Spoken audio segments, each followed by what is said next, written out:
In this video, we'll talk about the 12 ways to get your life together. But before we begin, be sure to check out the links in the description box for our affiliate links to recommended products.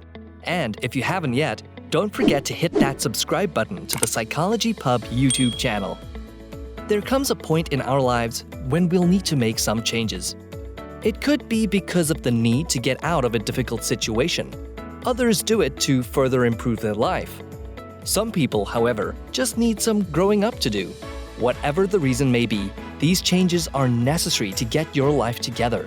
And here are 12 ways you can do to help you achieve your goals. Number 1. Stop complaining. Life is not always a smooth sailing ride. There will be times when it will be, but there will be those moments when there are bumps on the road. And it's going through these rough roads that makes life itself more challenging and less monotonous. It's what makes the existence on this earth more interesting. It's how you deal with them that matters. Complaints are allowable to a certain extent, but turning it into a habit will not only make you feel insecure, useless, and overall rotten, it will also kill your growth. It's alright to vent out once, maybe twice at the most. Your next course of action should be asking yourself a simple question.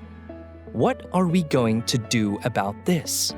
That simple shift in mindset can greatly help in moving you towards that first step to progress. Number 2. Give importance to organization. A quick Google search will give you a good number of reasons why organization is important. There's the significant reduction of stress, a boost in productivity and punctuality, easier tracking of what you have, all that good stuff. And this applies not only for work or school, but in life as a whole. But then you'll have the naysayers who will say, "Oh, I thrive in the chaos." That may be true, but you'll eventually realize that the benefits of being organized will outweigh whatever you're getting from being in a topsy-turvy environment. Now, if you're having trouble with this particular step, there are a few good ways to get started. One of them will be keeping a list. You can either use a digital tool or you can go old school using a notepad and a pen. Jot down everything you've got going on in your life, whether it's attending a Monday morning meeting or having a Netflix and chill night with your spouse. This gives you a good idea of how you spend your time in a day or week, which should help you make the necessary adjustments. Number 3. Count your blessings. Especially during difficult but perfectly manageable moments, it's a lot easier to focus on the negative. Moments of self-doubt and frustration will drop on you like an avalanche and practically put blinders on you. You then fail to recognize the good things you have in life. A roof over your head, the ability to eat 3 times a day, a loving support system around you. You tend to put them in the back seat. Being washed over by these negative emotions is completely normal. However, letting it consume you is an entirely different story. There is always something to be grateful for. A silver lining will always shine through, even in the darkest moments. It's all about shifting your point of view towards that direction. A good exercise to start with is to be thankful for the smallest things. It could be how your wife never forgets to make you your morning coffee upon waking up, or a Sunday morning when you don't have to get up early. Whatever it may be would be worth magnifying and focusing on for a change. Number 4. Cut out toxic people from your life. There's an old adage that says, "Tell me who your friends are and I'll tell you who you are." On the surface, it means that the people around you are a reflection of who you are. But if you read between the lines, it also implies that the people around you can influence where your life is headed. Being exposed to negative people is like being locked in a room filled with toxic air. That inability to breathe properly will eventually debilitate you permanently. Before you know it, it's already too late. So once you spot a person or a group of people who you feel aren't doing you any good and at worst are pulling you down, cut them off.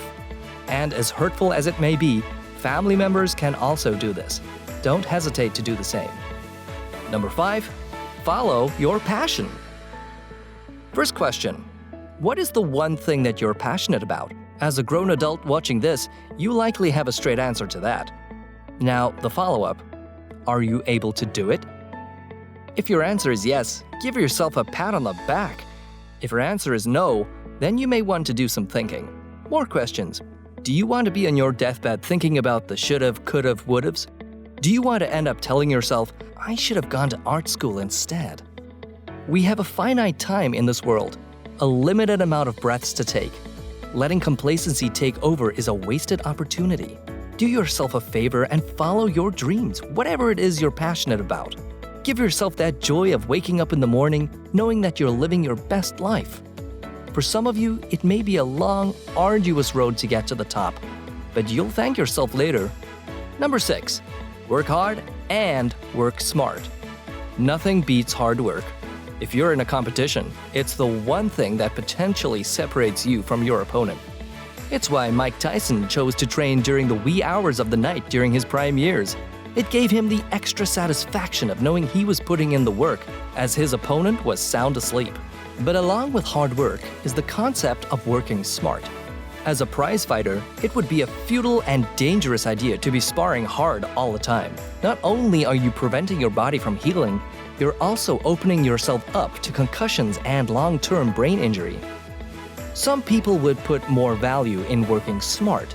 It is, after all, the more efficient way of doing things. There's definitely an argument to be made in that line of thinking, but you also need a good amount of hard work as a supplement. Number 7, confront your fears. Life isn't always a picnic. There are certain moments that cause us anxiety and trepidation. For some, it could be the fear of heights. For others, it's speaking in front of an audience or going on a first date. There's also the saying, what doesn't kill you only makes you stronger. As long as it isn't life-threatening, whatever your source of fear is can be conquered. And more often than not, you'll come out of it a lot stronger than you came in. But before you can conquer your fear, you must first identify it. What is it that makes your heart race and your palms sweat the most? Can you determine that one thing that causes you unnecessary panic? Once you've gone through that step, confronting your fears head-on would be much easier. And after all is said and done, you'll come to realize that it wasn't so bad after all. Number 8, take action. At this point in your life, you likely have your long-term and short-term goals. Some of you may have them written down and stowed away somewhere. And if you leave them in that state forever, those plans are as good as useless. It all starts with your short-term goals. How many times will you put off that trip to the dentist? Will you finally get off the couch and send that job application once and for all? For whatever reason, taking action has become difficult for you. It could be because of irrational fears or just plain old laziness. Whatever the reason may be, don't let it come down to a point where you've already missed out on a golden opportunity. If it's the fear of failure that's pulling you down, don't allow it to. It's better to fail and learn than to regret not taking the leap at all.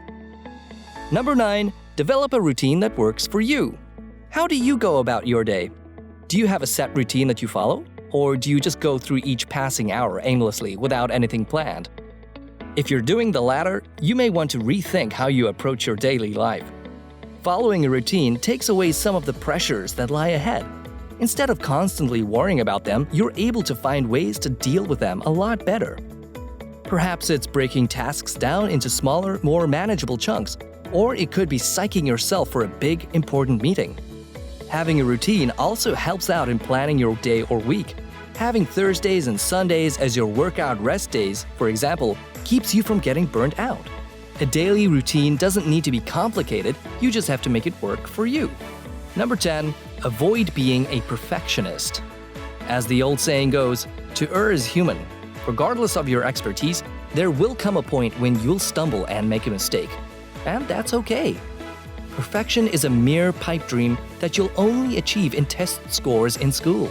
Everything in life, whether it's a romantic relationship or three-point shot attempts in a basketball game, missing the mark is inevitable.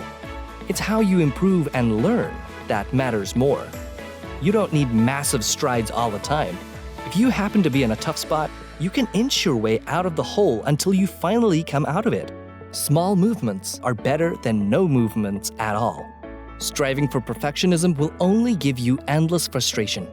Instead, you'll want to strive for progress. Knowing that you're moving forward at least a notch every day makes life more fulfilling to live. Number 11, learn from your mistakes. Committing mistakes is allowable to a certain level.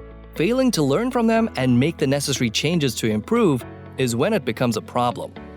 This is a common problem for people who have too much pride in them to accept that they, too, can be wrong at times. Thinking too highly of yourself will stunt your growth and strain the relationships with the people around you. The first step is recognizing you made a mistake. If you hurt somebody in the process, lower your pride and apologize. The next step, which is by far the more important one, would be to learn from it. Find ways to improve and not fall into the same trap again in the future. Number 12, never forget the fundamentals. Star athletes may wow you with their dazzling moves and Instagram-worthy moments, but they did not get to where they are without having a good grasp of the basics. They say you need to crawl before you can walk, and walk before you run or do cartwheels. You need to learn the fundamentals of a round kick before trying to pull off a spinning kick, a la Jackie Chan. That concept applies to anything in life. Becoming a better romantic partner doesn't always have to be about lavish gestures. Sometimes the smallest acts of love and respect make a huge impact. What are some of the other ways you can get your life together? Share them in the comment section below. Also, please don't forget to like this video and subscribe to our channel. Be sure to check out the links in the description box for our affiliate links to recommended products.